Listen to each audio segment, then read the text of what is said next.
Are you doing it? We start from here this time. And whoever's not doing it, sing it. Yeah. Sing in the chorus. Sing it. And I love passion. Dancing is my game. I don't like winter. And I love summer. Because love has a voice. And it makes us strong.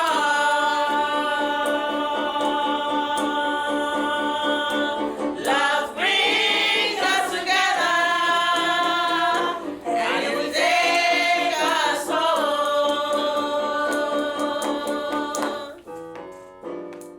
Welcome to Reclaiming Resistance, a podcast exploring the realities of human trafficking and exploitation through the voices of the women at the heart of it. I'm your host, Kat, and I work at Hibiscus Initiatives. Hibiscus is an organisation delivering holistic, trauma-informed, wraparound support and advocacy services to Black and minoritised migrant women who come into contact with the criminal justice system and the immigration system. We have been active in this field for over 30 years. Since the beginning of January 2023 up until August 2025, we have supported 1,634 women from 110 countries.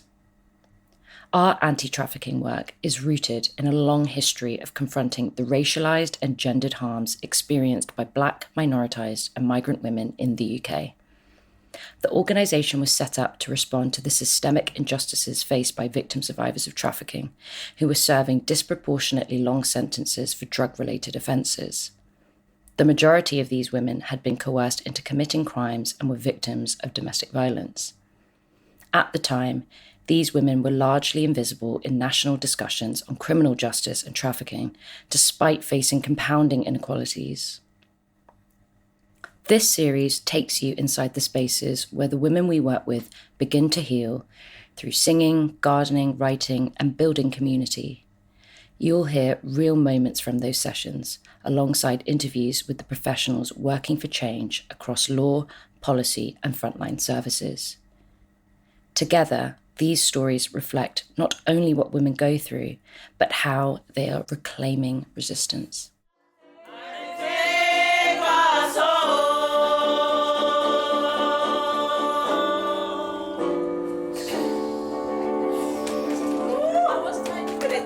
Good. To participate, but it's okay. Oh, you were trying to participate. You were waiting to participate. Huh? Yeah. You were waiting for your turn, yeah? I'm so confused. They just... No, because I was not aware. We begin with a moment from one of our singing lessons, where the women we support have been coming together in our Women's Centre to sing and spend time together. Any of the women accessing our services who live in the community can attend our Women's Centre. It's a space for them to access one-on-one support, connect with one another, and attend workshops. Unlike institutional settings, like prisons and detention, where a lot of these women have come from, women's centres are grounded in trust, care, and empowerment. They recognise the complex realities these women are facing, offering everything from housing and legal support to creative and rehabilitative workshops. In a system that often isolates and criminalises them, these spaces are vital and often scarce. They are a space to encourage belonging, recovery, and building solidarity. 2, 3, because love has a voice, and it makes us strong. Yeah, hold it, and it will make us strong. Breath. Love brings us together. Why? And it will take us home. Yes, good. From the top. Today, I am speaking with Elizabeth Jiménez Yanez, our head of policy at Hibiscus, about how the UK's immigration and criminal justice system fails survivors and what policy change could look like if we centred care and dignity for all. Hibiscus is an organization that supports Black and minoritized migrant women in contact with the criminal justice and the immigration systems Our work spans direct support and advocacy and policy influence, and we support women in different settings, in prisons, in immigration detention, but also in the community. Many of the women that we support are victim survivors of trafficking, modern slavery, and violence against women and girls. And anti-racism, feminism, and intersectionality are the values that guide our work with women. In the organization, I am the head of policy and public affairs. That means that I lead our external engagement, our campaigning work, looking to improve the conditions and the lives of Black and minoritized migrant women that access our services. So we know Hibiscus works with Black and minoritized migrant women in the criminal justice system and immigration systems, but why should we focus on them in particular? Evidence and official data show the disproportionality in terms of numbers of Black and minoritized people within the criminal justice. In the case of women and from an intersectional point of view, the importance relies on the fact that women are usually criminalized without any type of access to information or support, and there's a big gap in the provision of that. So especially services in many occasions are not able to support women who are in contact with the criminal justice system because these cases are deemed to be very complex, right? And that means these women are left behind, but also, I guess, the additional barriers and the difficulties in being believed in access support, in being accompanied through the process of the engagement with the criminal justice and the immigration system leaves them in a very vulnerable position, right? And when we talk about women who have been trafficked or women who are experiencing modern slavery or violence against women and girls, it becomes more difficult because prison is a space that usually harms them more. They are very isolated, they are not believed, they are criminalized, and that means this specific focus that Hibiscus has around that it's urgently needed, but there's very lack access to this specialist support. So the focus basically comes from the fact that despite being the high levels of marginalization this group of women are subjected to, it's very limited options and very limited avenues for support, to be believed, to be supported to rebuild their lives. So in this context, when the sector is overlooking these issues, it becomes politically more important to be working on these specific areas. As an organisation, we approach all of our work, including our work on trafficking, from a Vogue perspective. What does it mean and why is it important to bring these issues together in one conversation, Vogue being violence against women and girls? I think having a Vogue lenses into our work take us to being able to look at the issues in a holistic way, and not only in terms of understanding the structural violence to which women are subjected to, but also the avenues to access support and the type of support that women need in these specific situations, right? Seeing anti-trafficking and modern slavery through both lenses also allow us to understand the gender nature of the phenomenon in general, and I guess the intersectional nature of the different experiences of harm that victim survivors of modern slavery and trafficking experience. I think it's also about recognizing that these issues are not isolated. So in previous professional experiences, I came across of cases of women who were at the same time experiencing forms of modern slavery or previous experience of trafficking whilst being subjected to forms of domestic abuse, for instance. So it's understanding that these issues are not isolated, they are interlinked, and therefore the response to them and need to be looked through a holistic framework that violence against women and girls provides. What do you think are some of the most urgent changes that are needed in UK policy to better protect victim survivors? This is a really good question, but also a really difficult question, because if evidence has been showing something in the last years is that the system of protection is not necessarily working right. So we need like an overhaul of the system. But if I needed to focus on specific actions, I would focus on 4. The first one, definitely because working with migrant women, it's clear we need an end to the hostile environment that has created this punitive immigration system that allows exploiters and abusers to use the system to continue harming the women that we support, right? There's this recent research from the Independent Anti-Slavery Commissioner that found that fear of deportation was the main cause of why migrant people were rejecting access to the national referral mechanism. And that was because they were completely terrified of immigration enforcement, reinforcing the idea that many organizations have shown with evidence that the fear of the home office is greater in comparison to exploiters, and therefore women and people are basically forced to stay in this harm, right? Because any other option is just to be subjected to the immigration control and then further harm. The second one is better identification, and this is directly linked to improving access to support for victim survivors of trafficking and modern slavery.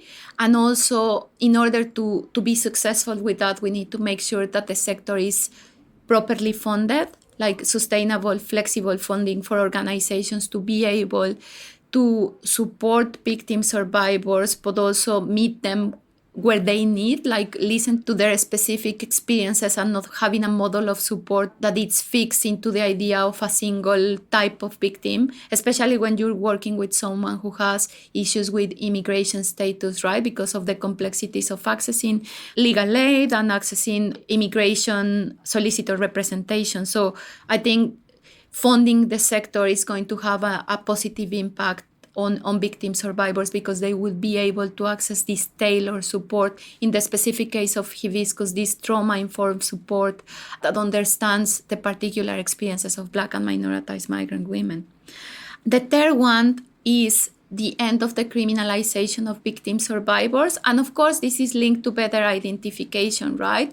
Because once victim survivors are identified, they would be able to access support rather than being imprisoned or being sent to immigration detention, right? So Hibiscus has been calling for the end of criminalization and the end of use of immigration detention, because the evidence has shown the big harm that these settings cause on those who have been victimized in the past.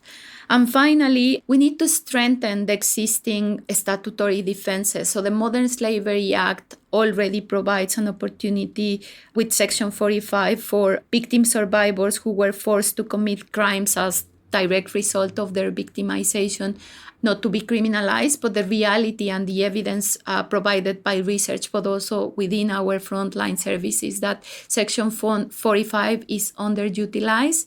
And we need to spread this information so women can know that they have this alternative, but we also need professionals to step up in the use of that and consider the circumstances and the coercion behind committing a crime by some of the women that we support and migrant people in general. From a policy perspective, how does the immigration system interact with or reinforce the violence and exploitation that victim survivors in the criminal justice system experience?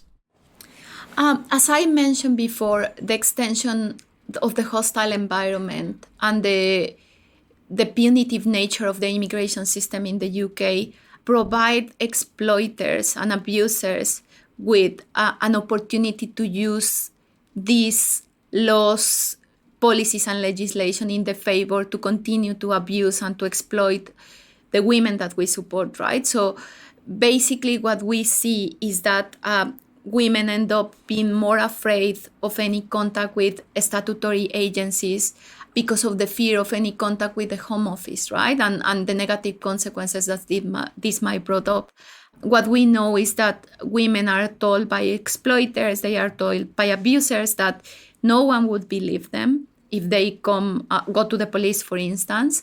And this is confirmed by evidence that shows that there's like this direct communication between the police and immigration enforcement, with the data of victim survivors being shared between them. And basically what we see with the extension of the hostile environment is that the women that we support are more likely to be seen as potential offenders rather than victim survivors who deserve to be treated with respect and who deserve to be signposted to specialist organizations in which they can access support.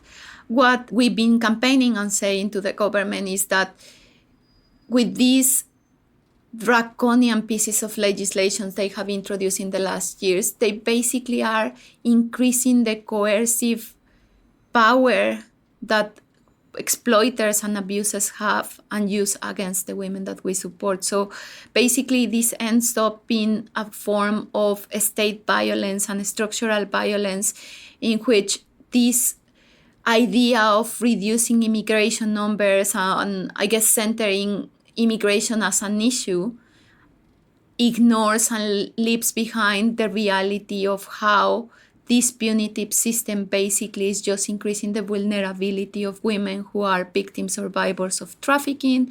Because again, as I said before, and this research commissioned by the Independent Anti-Slavery Commissioner is showing that people are not accessing support because the fear is really big. And the fear is not just an isolated fear, it's a fear that is confirmed by how the system and the narrative keeps criminalizing migration, keeps creating this idea that there's that victims are not victims and that they are just making up the cases to gain and exploit the system. But the reality as an organization supporting women at the front line, Black and minoritized migrant women, is that the vulnerability is real and the lack of support and the criminalization is there. So there needs to be a radical change around immigration and an understanding of how this is used by those who are harming women instead of like bringing a benefit to society. And how does state-sanctioned violence show up in the lives of women who are being refused support or protection because of immigration status? We've touched on this a little bit, but if you could elaborate, that'd be great. I guess in this context, we talk about the state being complicit in the victimization of Black and minoritized migrant women, right? When you have a system in which, for instance, you have a discriminatory policy such as not recourse to public funds, in which the economic dependency on exploiters or abusers is present because women are basically prevented from accessing any type of state support. This is a fertile ground for exploiters to be able to continue with the abuse, right? I guess the other element, and more recently we continue to see this, is the rhetoric around migration and how by spreading these narratives around abusing the system and, introducing more hostile policies, we see the state kind of allowing these actions of harming women being justified under the legislative and the policy framework. In modern slavery, I guess in the last years, we've seen with different governments saying that migrants are just exploiting, for instance, the national referral mechanism, right? Without any type of evidence, because that's the other thing that needs to be said, but contributing to this narrative that the system is not working because it's exploited rather than because resources have been removed, because the conflation with immigration policy and the difficulties of accessing support and a rhetoric that basically allows and embeds within statutory services that the women that we support are not to be believed and are undeserving of any type of support. So I guess that's the context that contributes to this idea of the state sanctioning this type of violence.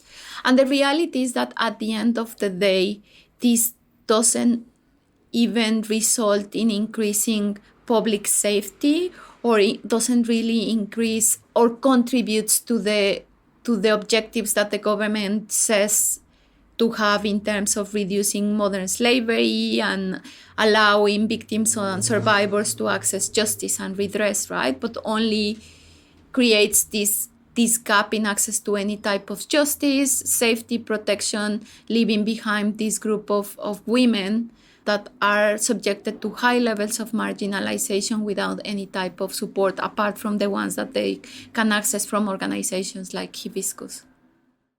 At Hibiscus, we talk a lot about being anti-racist and the importance of this in our work.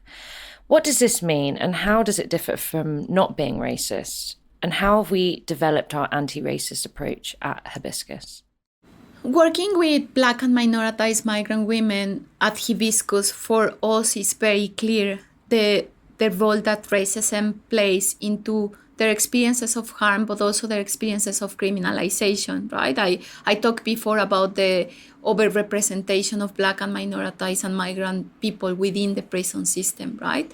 There's also the impact that racism has within, for instance, victim survivors being believed or not being believed, right? Because there's different assumptions and racist assumptions, right?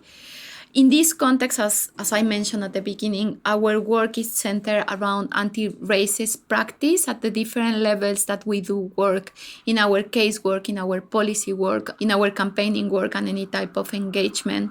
The first step has to do with acknowledging and recognizing, as I said before, the role that race plays into the experiences of the women that we support, but also, I guess, embedding anti-racist practice, challenging and holding to account those who we are in touch with. So it can be the institutions, it can be partners, it can be ourselves, right? It's part of this active work that we need to do on everyday basis to challenge and to work towards a practice that actively challenges racism, that actively dismantles these structures in which racism plays such an important role in shaping policy making, in shaping practice, in shaping access to support. So it's the question of who are we supporting, whose voices are being centered, whose voices are being listened to. So from policy is this perspective of making sure that the experiences of the women we support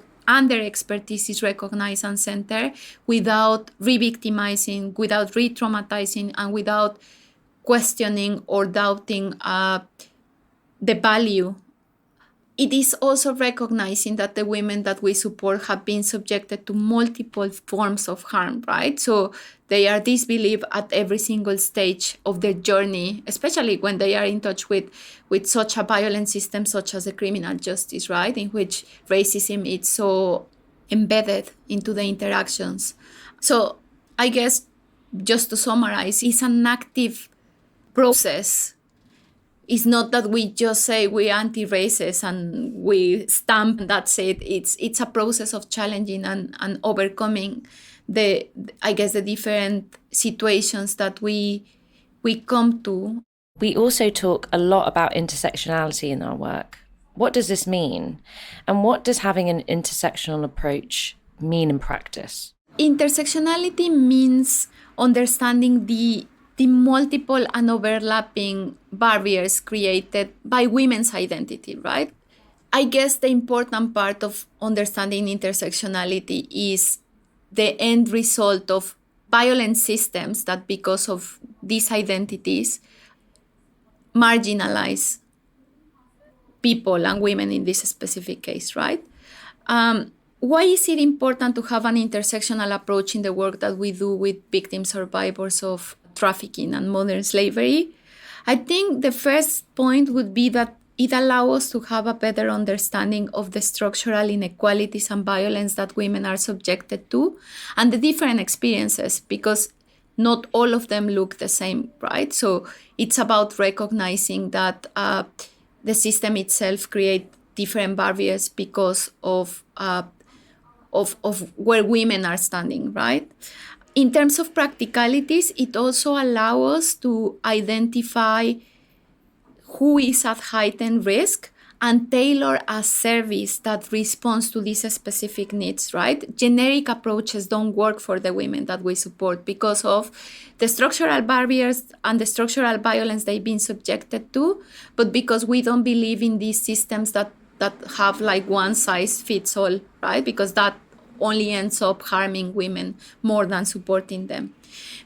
In terms of the criminal justice work that we do, an intersectional framework also fosters and invites us as an organization to have visions of inclusive access to justice that again considers the particular experiences and the particular needs of someone. So let's say someone who is not familiar with the criminal justice in England, what it means for them, right? What it means not to have English as your first language, what it means, as we were speaking just before, like what it means to be subjected to racism and what are the consequences in terms of access to information, access to support, access to be being lived, right?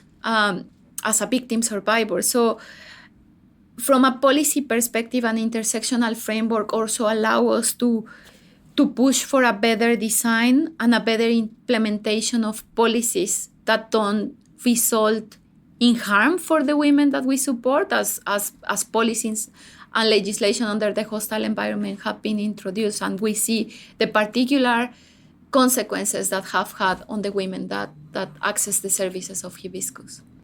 And what do you think needs to change to ensure that Black and minoritized migrant women who are victim survivors of trafficking are properly supported? The first thing that comes to my mind, because we are talking about Hibiscus as a frontline organization, is what needs to change. We need to have services. Women need to be able to access services that are tailored, that are trauma-informed, that are guided by feminist values in which they are believed, they are able to understand their situation, they are able to access their rights. So for that, we need proper funding, right? We need sustainable funding for organizations. But of course, there's a limit to what you can do at the front line when the frameworks in terms of policy and legislation prevent you from doing more, right? Like a great example is the no recourse to public funds policy and the challenges that frontline workers need to face, like in order to support someone who's leaving prison, who has no recourse to public funds, to access housing, for instance, right?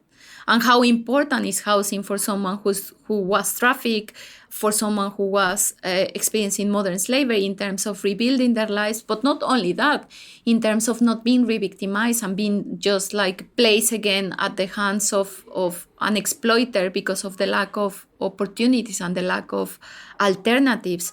And that's something that needs to change. We need support systems that are really support systems, and we need statutory services to respond to the specific needs without discrimination against women, migrant women in this specific case, right?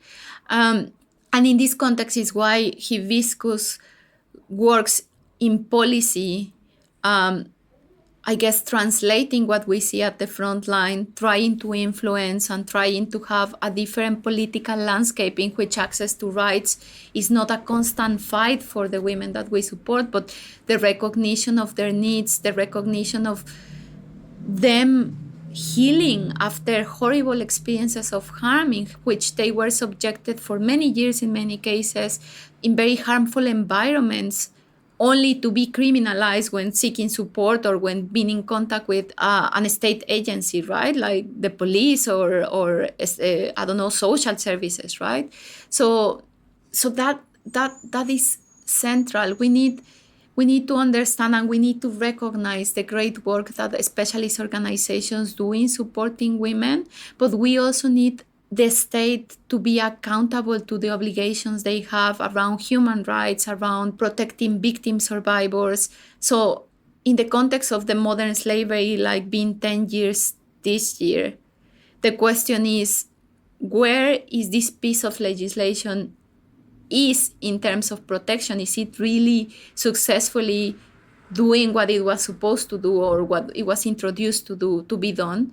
Or because of this intersection with immigration policy and legislation is just basically not supporting those who have insecure immigration status because the priority and the precedence is their status rather than being harmed and being in need to access justice, being in need to access support. I guess that's the question. What keeps you motivated to continue doing this work? It is the belief that things can be different. It is the idea that we, alongside the women that we support as an organization, can create this change. And I guess it's just not giving up to the idea that the system has been trying to convince us that the only way to be safe is like to increase punishment and criminalization. It's thinking about alternatives that are community-based, thinking about opportunities for women, thinking about making sure that access to rights is not a privilege, but it's something that we all deserve to do. And I mean, I guess it's very inspiring for me to see the work that colleagues at the front line do with women, and even more inspiring when we get the opportunity to get in spaces with service users and they talk about how they think it should be, how their own expertise and their own experiences gives them hope, even though they've been like very painful and very harmful, gives them hope to advocate for change. So that would be for me.